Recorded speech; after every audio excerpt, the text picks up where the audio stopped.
औज़ु बिल्लाहि मिनश्शैतानिर्रजीम बिस्मिल्लाहिर्रहमानिर्रहीम। अस्सलामुअलैकुम अज़ीज़ तलबा व तालिबात। आज हम बाकायदा सबक का आगाज़ जो है वो करने जा रहे हैं, जिसका आपसे दरख्वास्त है कि अपनी अपनी किताबें खोलें और इसका सफ़ा नंबर 7, इस पर पहला सबक शुरू हो रहा है। अद-दर्सुल अव्वल अलिफ, सूरतुल अनफ़ाल, आयात नंबर 1 ता 10। बिस्मिल्लाहिर्रहमानिर्रहीम। ब सात, सिमिल्ला, इस्मिल्ला, साथ नाम अल्लाह के। अर्रहमान जो बड़ा मेहरबान, अर्रहीम नहायत रहम वाला है। यहाँ हम शुरू अल्लाह का नाम लेकर जो बड़ा मेहरबान नहायत रहम वाला है। बिस्मिल्लाह का बाकायदा तर्जुमा जो इमाम अहमद रज़ा बरेलवी रहमतुल्लाह अलैह ने किया वो ये है कि अल्लाह का नाम लेकर जो बड़ा मेहरबान नहायत रहम वाला है। वो कहते हैं कि अल्लाह के नाम से पहले कोई लफ्ज़ ना आए, इसलिए हम बिस्मिल्लाह का तर्जुमा अल्लाह के नाम से शुरू करते हैं, ताकि हम अपनी अकीदत का इजहार अल्लाह ताला से उसकी बड़ाई की निस्बत से तय कर पाएँ या उसके मुताबिक अंजाम दे पाएँ। तो अल्लाह का नाम लेकर जो बड़ा मेहरबान नहायत रहम वाला है। पहली आयत, यसअलूनका अनिल अनफाल। यहाँ पे आगे तोय मुतलिक नज़र आ रही है बेटा, मुतलिक जहाँ पर हमने ज़रूर रुकना होता है। यहाँ पर वक्फ लाजमी है और उस सूरत में हम अराब पूरा नहीं पढ़ते, बल्कि हम क्या पढ़ेंगे, यसअलूनका अनिल अनफाल। या मैंने आपको बताया अपने पहले लेसन में, इंट्रोडक्टरी में, जिसमें या को अलामत मुज़ारा ज़ाहिर करते हुए हम इसके शुरू में तर्जमा में क्या लाएंगे, वो। या का मतलब वो। या सालूना का पूछते हैं, सवाल करते हैं। ये साला से लफ्ज़ है। साला का मतलब है सवाल करना, ना हम का आपसे, यानी या सालूना हम पूछते हैं आपसे, यानी कि वो पूछते हैं हज़रत मोहम्मद सल्लल्लाहु अलैहि वसल्लम से अनिल अनफाली, अन बारे अनफाली माले गनीमत के बारे में।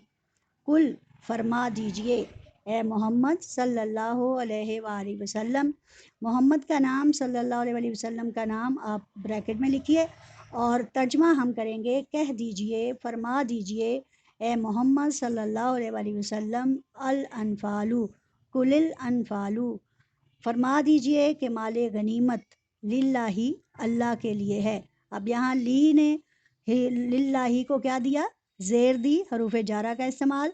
कुल फरमा दीजिए ए मोहम्मद सल्लल्लाहु अलैहि वसल्लम, माले गनीमत अल्लाह के लिए है, व रसूली, और रसूल के लिए।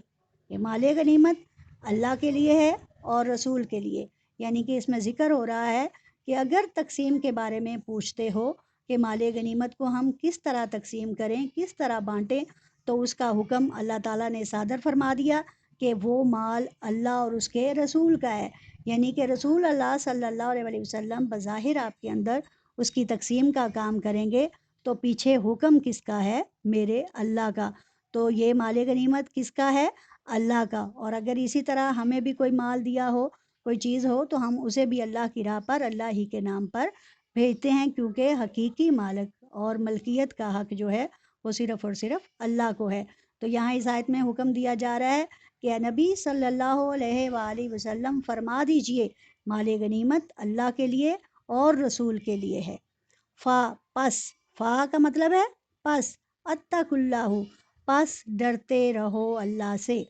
बाकायदा आयत है, फत्तकुल्लाह, पस डरते रहो अल्लाह से। व अस्लिहु, और इस्लाह कर लो और दुरुस्त कर लो, ज़ाता, आपस में, ज़ाता वाला बैनिकुम, आपस में, बैन यानी माबैन हम जिक्र करते हैं ना, दो लोगों के दरमियान। कुम तुम, यहाँ कुम की ज़मीर इस्तेमाल हुई, तो कहा जा रहा है, अल्लाह ताला का हुक्म है कि अगर माल गनीमत की तकसीम के बारे में पूछते हो तो फिर अल्लाह से डरो, यानी कि डरो कि तुम्हें उसके मुताबिक फ़ैसला करना है, उसके मुताबिक चलना है। बस अल्लाह से डरते रहो। व अस्लिहु ज़ाता बैनिकुम, और आपस के हालात को, आपस के अमाल को दुरुस्त कर लो। यानी हुआ इससे क्या कि जब माल गनीमत आपस में तकसीम करना शुरू की تو کسی کی حق سلبی ہو رہی تھی، کسی کی حق تلفی ہو رہی تھی، تو کسی نے زیادہ حصہ لے لیا تھا۔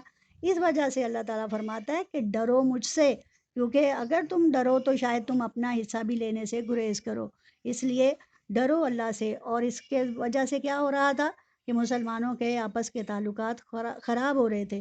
وہ یہ سوچ رہے تھے کہ کہیں یہ نہ ہو کہ فلاں جو ہے وہ مجھ سے بڑھ کر حصہ لے جائے۔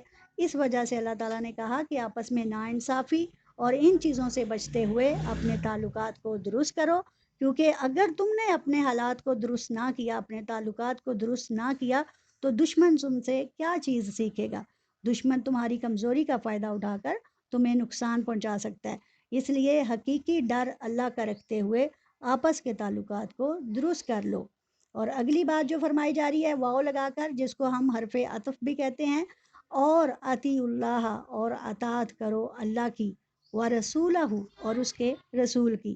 یہاں میں نے ہو کی ضمیر آپ کو بتائی تھی، تو یہاں پہ ہو اس کے رسول، یعنی کہ اطاعت کرو اللہ کی، ورسولہ، اور اس کے رسول کی، ان اگر تم ہو مومنین، مومن ایمان والے، کہ اگر تم ایمان والے بننا چاہتے ہو یا مومن ہونے کا دعویٰ کرتے ہو، تو تم نے کس کی اطاعت کرنی ہے؟ اللہ کی اور اس کے رسول کی، کیونکہ اللہ اور اس کے رسول کی اطاعت میں تمہارے ساتھ کہیں ناانصافی نہیں، بلکہ تمہیں اپنے ہر کام کا اختیار حضرت محمد صلی اللہ علیہ وسلم کو دے دینا ہے، اس وجہ سے کہ اللہ اور اس کے رسول کی اطاعت تمہارے مومن ہونے کی علامت ہے، تمہارے مومن ہونے کی نشانی ہے۔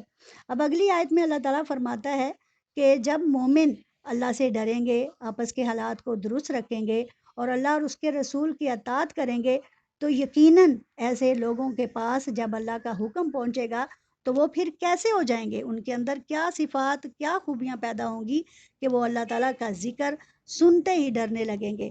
اگلی آیت میں اللہ تعالیٰ فرماتا ہے انما المؤمنون، بے شک مومن، الذین وہ لوگ ہیں، انما المؤمنون الذین، بے شک مومن، الذین وہ لوگ ہیں، اذا جب، آپ کو میں نے پہلے بتایا نا اذا کا مطلب جب، ذکر اللہ ذکر کیا جاتا ہے اللہ کا، واجلت تو ڈر جاتے ہیں، قلوبہم ان کے دل، یعنی کہ جب ان کے سامنے اللہ کا ذکر کیا جائے، اور خاص طور پہ جب جس پچھلی آیت میں اگر ہم لیں کہ جب اللہ تعالیٰ فرماتا ہے کہ مال غنیمت میرا ہے اور میرے رسول کا ہے، اس کو اختیار ہے کہ اس کو کیسے تقسیم کرے، تو پھر اللہ کے ذکر پر مسلمانوں کے دل ڈر جایا کرتے ہیں، وہ پھر اپنی بات نہیں کرتے بلکہ اس ڈر کے تحت اللہ کے حکم سننے کی کوشش میں ہوتے ہیں۔ تو اسی وجہ سے اللہ تعالیٰ فرماتا ہے کہ ایسے لوگ جب میری بات پر کان کھڑے کرتے ہیں، میری بات کو دھیان سے سنتے ہیں اور پھر اس پر عمل کرتے ہیں، تو ایسے لوگوں کے اندر ایک صفت پیدا ہوتی ہے، اور وہ صفت ہے کہ جب جب ان کے سامنے میرا ذکر کیا جاتا ہے ان کے دل ڈرتے ہیں۔ وَإِذَا، اور جب تلیت پڑھی جاتی ہیں، یہاں تلیت تلاوت لفظ سے ہے، اور ہم نے تلاوت عام سنا ہوا ہے، تلاوت ہم کس میں لیتے ہیں؟ قرآن کے پڑھنے کے لیے، قرآن کی تلاوت کے لیے، تو یہاں تلیت اسی لفظ سے ہے۔ وَإِذَا، اور جب تلیت پڑھی جاتی ہیں، علیہم ان پر، علی پر، ہم ان پر، آیاتہ ہماری نشانیاں، ہماری آیتیں، تو جب ان مسلمانوں پر، ان مومنوں پر ہماری آیتیں کھول کر پڑھی جاتی ہیں، زادتہم تو زیادہ ہو جاتے ہیں، ایماناً ان کے ایمان، تو پھر ان کا ایمان زیادہ ہو جاتا ہے، ان کے ایمان بڑھ جاتے ہیں، یعنی کہ اللہ تعالیٰ کے ذکر اور اس کی شان کا اظہار کرتے ہوئے، اس سے ڈرتے ہوئے مسلمانوں کے ایمان میں بہت زیادہ اضافہ ہو جاتا ہے۔ یہ ان کی دوسری خوبی۔ پہلی خوبی کیا تھی کہ ان کے سامنے جب اللہ کا ذکر کیا جاتا ہے تو ان کے دل ڈر جاتے ہیں، یعنی وہ کہتے ہیں کہ خدا نہ خواستہ ہم سے کچھ غلط نہ ہو جائے۔ پھر وہ کیا ہے، دوسرے حصے میں کیا بتایا جا رہا ہے کہ جب ان پر اللہ کی آیت کی تلاوت کی جاتی ہے تو ان کا ایمان بڑھ جاتا ہے۔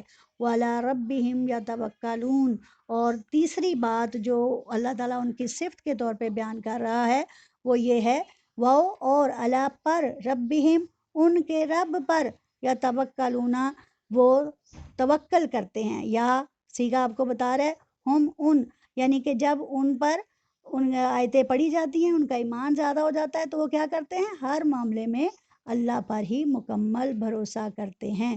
وَعَلَىٰ رَبِّهِمْ، اور وہ اپنے رب پر، یتوکلون मुकम्मल भरोसा करते हैं। रब और इला लफ्ज़ में बेटा फ़र्क है।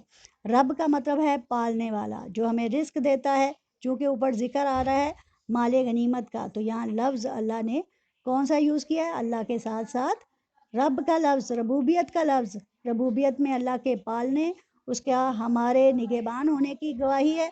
और इला लफ्ज़ यानी अल्लाह जो है, उसमें इला होना यानी अल्लाह का माबूद बरहक होना साबित है कि अल्लाह के सिवा और कोई इबादत के लायक नहीं। यानी कि उनके अंदर ये जो तीसरी सिफ्त पैदा हुई, वो क्या हुई कि वो अपने रब पर मुकम्मल भरोसा करते हैं। अल्लज़ीना, ये वो लोग हैं युकीमुन सलाता। अब ये चौथी उनके ऊपर जो सिफ्त है, वो उनकी अल्लाह से डरने की वजह से उनके अंदर पैदा हो रही है। वो क्या है? अल्लज़ीना, वो लोग युकीमुन सलाता, कायम करते हैं नमाज को।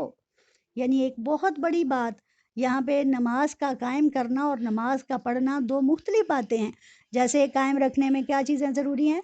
नमाज में सबात, यानी आप उस पर साबित कदमी का मुजाहरा करें, और मुकम्मल नमाज अपने वक्त के अंदर सही अदायगी और उसलूब के साथ उसका जो हक है उसके मुताबिक अदा करने का नाम युकीमुनस सलात है। और अगर हम कहें सिर्फ नमाज का पढ़ना, तो नमाज़ पढ़ना बहुत सारे लोगों की नमाज ऐसे ही है कि अल्लाह के सामने हाजिर हुए, टकरे मारी और किसी तरह अपना हक, अपना फ़र्ज़ अदा कर दिया।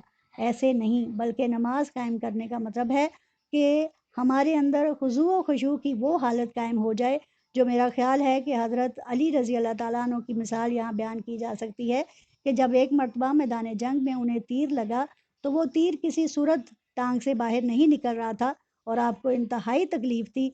यहाँ तक कि फ़ैसला हुआ कि जब ऐन मैं नमाज की हालत में हूँगा, तो आप मेरा ये तीर बाहर निकाल लीजिएगा।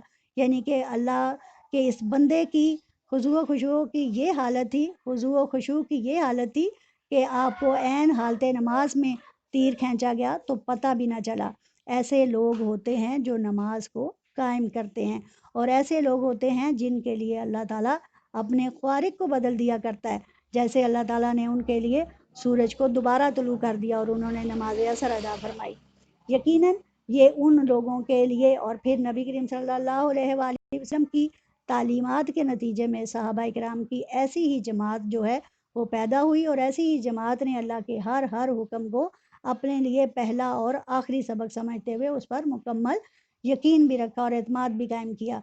व मिम्मा, और जो कुछ रज़क़नाहुम, हमने उन्हें रिस्क दिया है, युनफिकूना, वो उसे खर्च करते हैं।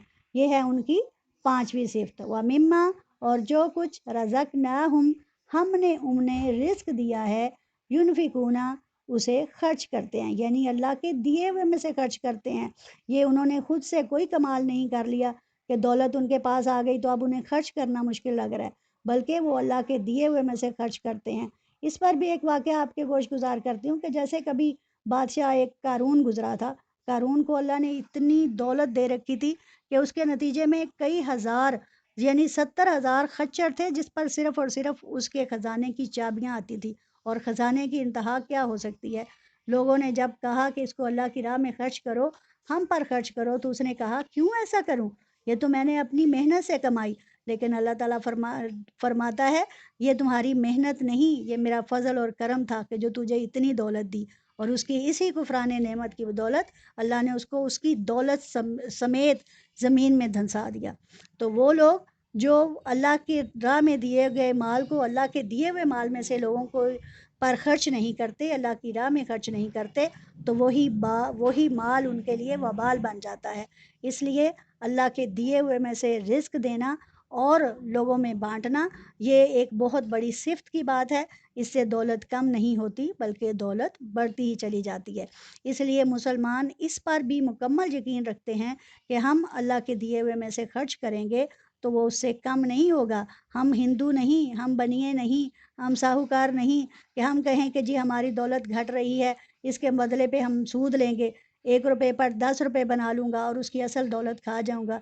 ऐसा नहीं, इस्लाम तो कहता है 1 रुपया खर्च करो तो 10 मिलेंगे, 10 से लेकर 700 गुना, और 700 गुना से लेकर अल्लाह ताला बेशुमार अजर व सवाब, जिसमें सब्र की کیا علامت ہے کہ صبر کرو گے تو بے شمار تجھے دوں گا، کہ جس کو تم شمار نہ کر پاؤ گے، تو جب اللہ کے دیے ہوئے پر ہم ایک خرچ کریں گے تو وہ تو بے شمار دینے والا ہے۔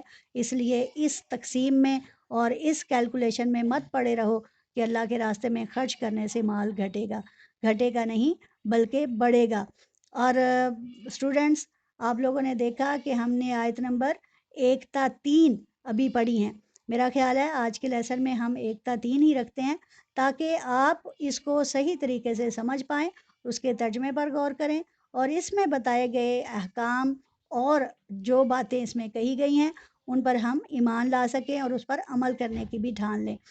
تو اسی کے ساتھ سبق کا اختتام کرتی ہوں، لیکن ایک دفعہ ہم اسی سبق کا تھوڑا سا ریکیپچولیشن کر لیں، جس میں کیا کہا گیا ہے پہلی آیت کے حوالے سے کہ لوگ محمد صلی اللہ علیہ وسلم لوگ آپ سے مال غنیمت کے بارے میں پوچھتے ہیں، تو انہیں بتا دو کہ مال غنیمت اللہ کے لیے اور اس کے رسول کا ہے، پس اللہ سے ڈرتے رہو اور آپس کے تعلقات کو درست کر لو، اللہ اور اس کے رسول پر ایمان لاؤ، ان کی اطاعت کرو اگر تم مومن بننا چاہتے ہو۔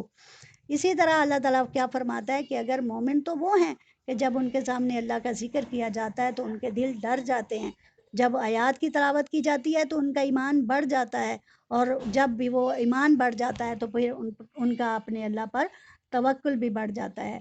اسی طرح ان کی چوتھی صفت کیا ہے کہ وہ صحیح معنوں میں نماز کو قائم کرتے ہیں اور اللہ کے دیے ہوئے میں سے زیادہ لوگوں پر خرچ کرتے ہیں۔ یقیمون الصلاۃ، نماز باقاعدہ یہ ایک ٹاپک کی صورت میں بیٹا اگر سمجھانا چاہوں تو بہت لمبی اس کی تفصیل چلی جائے گی۔ بہرحال اللہ تعالیٰ یہ مسلمانوں کے لیے ایک علامت ہے، یہ نشانی ہے کہ جب ہم نماز ادا کرتے ہیں تو دنیا کا کوئی بھی شخص ہمیں دیکھ کر فوراً جان لیتا ہے کہ ہم مسلمان ہیں۔ انہی الفاظ کے ساتھ اپنے آج کے سبق کا اختتام کرتی ہوں۔ اس کو یاد کیجئے، ترجمہ لفظی اور با محاورہ دونوں ضروری ہے۔ جب تک آپ کو لفظی ترجمہ سمجھ نہیں آئے گا، با محاورہ سمجھنا مشکل ہو جائے گا، اس لیے اس پر عمل کرتے ہوئے اس کو اچھے طریقے سے سمجھیے اور اس پر عمل کرنے کی اللہ تعالیٰ آپ کو اور ہمیں توفیق دے۔ وآخر دعوانا الحمد للہ رب العالمین۔ اللہ حافظ۔